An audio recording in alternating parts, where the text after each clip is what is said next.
Hello my dear friends, आप सबको बहुत बहुत स्वागत है दोस्तों। आज हम फिर लेकर के आए हैं मोस्ट इंपॉर्टेंट सब्जेक्टिव क्वेश्चन दोस्तों, क्लास 10th का सोशल साइंस से जो लघु उत्तरीय प्रश्न है जो आप सभी को 3 मार्क्स में पूछे जाएंगे। एग्जाम की दृष्टि से बहुत ही महत्वपूर्ण है। तो चलिए हम लोग फटाफट देखते हैं क्वेश्चन को। थोड़ा सा लेट होता है आने में क्योंकि थोड़ा सा स्कूल में एंगेज ज़्यादा रहता हूँ, इसीलिए मैं थोड़ा अच्छे से क्वेश्चन से नहीं दे पा रहा हूँ, सब्जेक्टिव क्वेश्चन नहीं दे पा रहा हूँ क्योंकि टाइपिंग करने में भी समय लगता है। लेकिन आप सबों का प्यार जिस तरह से बढ़ते जा रहा है उस तरह से हमें लग रहा है कि हमें थोड़ा ज़्यादा एक्टिव रहना चाहिए और ज़्यादा आप सबों का सपोर्ट मैं करता रहूँगा, ठीक है। तो आप प्लीज़ इस चैनल को सब्सक्राइब कर लीजिएगा और साथ ही साथ अपने दोस्तों के पास भी शेयर कीजिएगा। सभी के लिए क्या होगा, यह वीडियो हेल्पफुल होगा। तो चलिए हम लोग फटाफट स्टार्ट करते हैं। देखते हैं क्वेश्चन नंबर 1।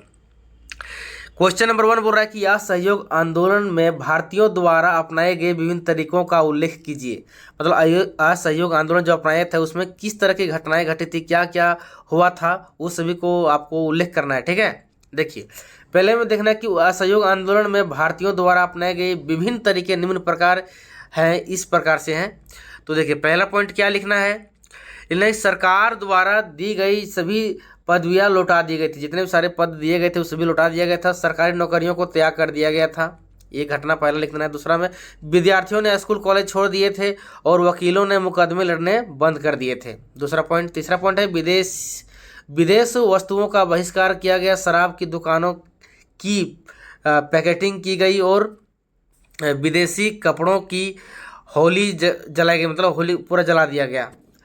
चौथा पॉइंट लिख देना है कि व्यापारियों ने विदेशी व्यापार में पैसा लगाने से इनकार कर दिया था। विदेशी जितने सारे विदेशी व्यापारी आते थे, हमारे देश में आए थे, उसमें जो पैसा इन्वेस्टमेंट के रूप में लगाना बंद कर दिया गया हमारे व्यापारियों के द्वारा। ये 4 पॉइंट महत्वपूर्ण था। महत्वपूर्ण पॉइंट आप लिख सकते हैं अपने एग्जाम में। चलिए क्वेश्चन नंबर 2 यहाँ पर देखिए, लिखा हुआ है कि पहले विश्व युद्ध के समय भारत का औद्योगिक उत्पादन क्यों बढ़ा, किस रूप में बढ़ गया, कितना तेजी से क्यों बढ़ गया था हमारे भारत का जो औद्योगिक सभी क्षेत्रों में। देखिए, पहला पॉइंट यहाँ पर पहले लिख लेना है कि पहले विश्व युद्ध के समय भारत का औद्योगिक उत्पादन बढ़ने के निम्नलिखित कारण इस प्रकार हैं। पहला पॉइंट लिखना है कि प्रथम विश्व युद्ध में ब्रिटेन ऐसे उलझ गया कि उसका ध्यान अपने बचाव में लग गया था। मतलब यानी कि ब्रिटेन अपने ही लड़ाई में उलझ गया और मार्केटिंग में ध्यान छूट गया था उसका। वह भारत अपने माल का निर्यात ना कर सका, जिसके कारण भारत के उद्योगों को पनपने का अवसर प्राप्त हो गया। यानी कि जब हमारे देश में कोई जब सामान माल निर्यात नहीं करेगा, हमारे पास से नहीं भेजेगा, तो हमें अपने तरीके कुछ तो अपनाने पड़ेंगे उसको उत्पादन करने के लिए। तो इस वजह से हमें अपने भारत में उद्योग के क्षेत्र में मतलब आगे बढ़ने का अवसर प्राप्त हो गया था। दूसरा पॉइंट लिखना है कि इंग्लैंड के सभी क्या है कारखाने निर्यात की विभिन्न चीज़ों के बनाने के बजाय सैनिक सामग्री बनाने में जुट गई। इसलिए भारतीय उद्योगों को रातों रात एक विशाल देशी बाजार मिल गया। यानी कि जब इंग्लैंड में भी क्या था, हमारे भारत में सामान निर्यात करता था, भेजता था, तो अब वहाँ पर भी क्या होता है, जब विश्व युद्ध हो रहा था तो सभी ज़्यादा मोटा रकम मिल रहा था सैनिक सामग्री बनाने में, तो वहाँ पर क्या हो गया, उसी में वह जुट गया, जिसकी वजह से भी हमारे भारत में जो अति आवश्यक चीज़ थी, उद्योग विशाल मतलब जो महत्वपूर्ण चीज़ें थी माल खरीदने के लिए, वो नहीं मिल रहा था, सामग्री नहीं मिल रहा था। इस वजह से हमें भारत में भी उसका एक पनपने का नया बाजार मिल गया था। तीसरा पॉइंट लिखना है यहाँ पर कि युद्ध लंबा चला तो भारतीय कारखानों में भी क्या हो गया, फौज के लिए जूट की बोरियां और फौजियों के लिए वर्दी, कपड़े, टेंट और चमड़े के जूते, घोड़े व खच्चर की जिन तथा बहुत सारे अन्य सामान बनाने लगे। यानी कि जब युद्ध बहुत लॉन्ग जाने लगा, 4-5 साल का युद्ध चला था, तो वहाँ पर क्या हुआ कि भारत के कारखाने भी खुल गए, वहाँ पर फौज के लिए भी कुछ नए आइटम बनाने शुरू कर दिए, ठीक है। जिसकी वजह से भी हमारे मार्केट में आगे बढ़ने का अवसर मिला। चौथा नंबर लिखना है कि नए कारखाने लगाए गए। पुराने कारखाने में कई पारियों में पुराने कारखाने मतलब रिपीट होने लगे, बहुत तेज़ी से आगे बढ़ने लगे, चलने लगे। बहुत सारे नए मजदूरों को काम पर रखा गया, वर्कर को भी रोजगार मिल गया। इसलिए पहले विश्व युद्ध के समय भारत का औद्योगिक क्या है, उत्पादन बढ़ा हुआ था, ठीक है। ये हमारे पास 4 पॉइंट था। 4 पॉइंट अच्छी तरह से आप लिख दीजिएगा एग्जाम में, तो नंबर नहीं कटेगा। क्वेश्चन नंबर 3 यहाँ पर बोल रहा है कि नवीकरणीय और या नवीकरणीय संसाधन में क्या अंतर है, अंतर स्पष्ट कीजिए। देखिए नवीकरणीय और अनवीकरणीय संसाधन में निम्न अंतर है। पहले लिखना है नवीकरणीय, दूसरा लिखना है अनवीकरणीय। तो नवीकरणीय के बारे में बताएंगे। पहले वे वस्तुएं जिनका निर्माण तथा उपयोग प्रयोग पुनः किया जाता है, मतलब रिपीट किया जा सकता है, अर्थात जिन वस्तुओं की पूर्ति दोबारा आसानी से हो सकती है उन वस्तुओं को नवीकरणीय संसाधन कहते हैं, मतलब रिपीटेशन हो सकता है। नवीकरणीय संसाधन असीमित होते हैं क्योंकि बार बार रिपीट होते रहता है। तो उसका उदाहरण जैसे हो गया सौर ऊर्जा और पवन ऊर्जा, ये सभी क्या है, नवीकरणीय संसाधन है, मतलब रिपीट होते रहेंगे। यह नवीकरणीय संसाधन क्या हो गया, वे वस्तुएं जिनका भंडार सीमित है, मतलब लिमिट है, जिसके लगातार उपयोग से जल्द ही क्या हो जाएगा, समाप्त हो जाएगी, जिन्हें अनवीकरणीय संसाधन कहते हैं। इसके निर्माण होने में बहुत समय लगता है, मतलब इसको फिर पुनः अगर उस पदार्थ को पाने के लिए हमें बहुत ज़्यादा समय वेट करना पड़ेगा। उदाहरण हो गया जैसे कोयला हो गया, पेट्रोलियम, प्राकृतिक गैस, हजारों लाखों साल जब अंदर में दबता है तब जाकर के ये सब चीज़ें निर्माण होती है। ठीक है। 4 नंबर बोला है कि दबाव समूहों की गतिविधियां लोकतांत्रिक सरकार के कामकाज में कैसे उपयोग होती है। दबाव समूह जो मतलब बाहरी इफेक्ट जो करता है, दबाव पहुंचाता है लोकतांत्रिक सरकार के कामकाज में, वो कैसे प्रभावी होता है।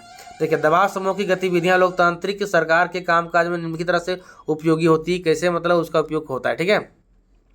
दबाव समूह क्या करता है, सरकार को निरंकुश होने से रोकते हैं, मतलब दबाव समूह अगर उसमें दबाव नहीं करा जाए तो फिर सरकार जो चाहेगा मनमानी करते रहेंगे, और लोकतंत्र को मजबूत बनाते हैं। दूसरा पॉइंट लिख देना है, दबाव समूह सरकार को किसी एक हित में कानून बनाने से रोकते हैं, मतलब किसी एक के प्रति जैसे दया भाव दिखाना, किसी एक चीज़ों को लेकर के उसको कानून बनाना, मतलब सभी के हित में, लोकतंत्र बोलता है कि सभी के हित में कानून बनना चाहिए। तीसरा में बोल रहा है कि दबाव समूह आंदोलन के माध्यम से आम जनता को अपनी समस्या से अवगत करवाती है और कुछ विशेष वर्गों के दबाव में आने से रोकती है। 3 पॉइंट हो गया। 4 पॉइंट लिखना है, ये समाज के विभिन्न समुदाय में संतुलन बनाए रखते हैं। ये 4 पॉइंट लिख देना है। ठीक है। चलिए नेक्स्ट क्वेश्चन देखना है। 5वां नंबर, श्रीलंका के समाज में जातीय बनावट की व्याख्या कीजिए। श्रीलंका के जो समाज है उसमें किस तरह की जातीय आधारित बनावट किया गया उसके बारे में उल्लेख करना है। ठीक है। उत्तर लिखना है कि श्रीलंका भारत का पड़ोसी देश है। अच्छा, देख लिखा गया देश है। इसकी राजधानी कोलंबो है। इसका आकार हरियाणा के बराबर है। इसकी जनसंख्या भी क्या है, हरियाणा के बराबर ही है। वहाँ 3 भाषा बोलने वाले लोग रहते हैं। पहला है सिंहली, जो कितने प्रतिशत बोलते हैं, 74%। तमिल बोलते हैं 18%। ईसाई बोलते हैं 7%। वहाँ पर लोग मतलब बोलने वाले भी रहते हैं। ठीक है। और तमिल 2 प्रकार के श्रीलंकाई तमिल में क्या है, 2 प्रकार के तमिल है। एक है श्रीलंकाई तमिल, एक है भारतीय तमिल। आप बोलते हैं कि श्रीलंकाई तमिल और भारतीय तमिल में क्या अंतर है, क्या डिफरेंस है, कि उसको कैसे उसको मतलब इस नाम से पूरा पुकारा जाता है। देखिए जो श्रीलंका में पैदा हुआ है और श्रीलंका में ही रहता है उसे ही क्या कहते हैं, श्रीलंकाई तमिल कहते हैं। ठीक है, महत्वपूर्ण पॉइंट है। जो अब दूसरा देखना है कि भारतीय तमिल, जो तमिल लोग भारत में पैदा होकर के श्रीलंका में जाकर के बस गए हैं, मतलब रहते हैं वहाँ पर, बस गए हैं, तो उन्हें भारतीय तमिल के रूप में कहा जाता है। ठीक है। तो इस प्रकार हम कह सकते हैं कि श्रीलंका की जातीय बनावट बहुत ही जटिल है, बहुत ही क्या है, कठिन है। क्वेश्चन नंबर 6 देखते हैं। बोला कि ऋण की शर्तों का उल्लेख करें। ऋण जो देता है, मतलब किसी को कर लगाते हैं तो क्या क्या उसकी शर्त हो सकती है, शर्त क्या क्या होता है वो उसके बारे में बता रहा है। तो ऋण के लिए निम्नलिखित शर्तें हैं। पहला है कि ऋण लेने वालों को बैंकों को अपनी आय का प्रमाण पत्र देना पड़ता है। दूसरा में सिक्योरिटी के रूप में बैंक में कुछ जमा करना पड़ता है, जिसे देना पड़ता है वहाँ पर सिक्योरिटी के रूप में, है कि नहीं। तीसरा में है कि ऋण लेने के लिए क्या करता है, गारंटर का होना आवश्यक है, मतलब किसी को गारंटर बनाता है ताकि आप कहीं कुछ भाग जाए, कुछ हो जाए तो जो गारंटर रहेगा आपके साथ में खड़ा रहेगा उसी को पकड़ेगा बैंक वाला। ठीक है। तो ये निम्न पॉइंट था क्वेश्चन नंबर 6 का। चलिए क्वेश्चन नंबर 7 देखना है। बोला कि विश्व व्यापार संगठन WTO के किन्हीं 3 उद्देश्यों को लिखें। 3 महत्वपूर्ण उद्देश्य लिखना है। पहला लिखना है कि अंतर्राष्ट्रीय व्यापार को बढ़ावा देता है। दूसरा है वस्तुओं और सेवाओं के उत्पादन एवं व्यापार का प्रसार करना। हम लोग दूसरे देश में भी जाकर के बेचते हैं तो वही WTO का प्रावधान है। तीसरा में पर्यावरण का संरक्षण एवं उसकी सुरक्षा करना, इसकी भी जिम्मेदारी क्या WTO की है। तो ये महत्वपूर्ण 3 पॉइंट था। इस तरह से आज हम लोग भी क्या किए, 7 क्वेश्चन हम लोग बहुत ही महत्वपूर्ण देखें। आप लोग इस तरह से प्यार बनाइए रहिए, फिर मैं बहुत ही महत्वपूर्ण क्वेश्चन लेकर के आऊँगा आपको। तो आप लोग प्लीज़ वीडियो को पूरा सपोर्ट कीजिएगा और अपने दोस्तों के पास भी शेयर कीजिएगा और अपना प्यार बनाए रहिएगा। लाइक नहीं करते दोस्तों, आप लोग लाइक भी जरूर कीजिएगा, ठीक है।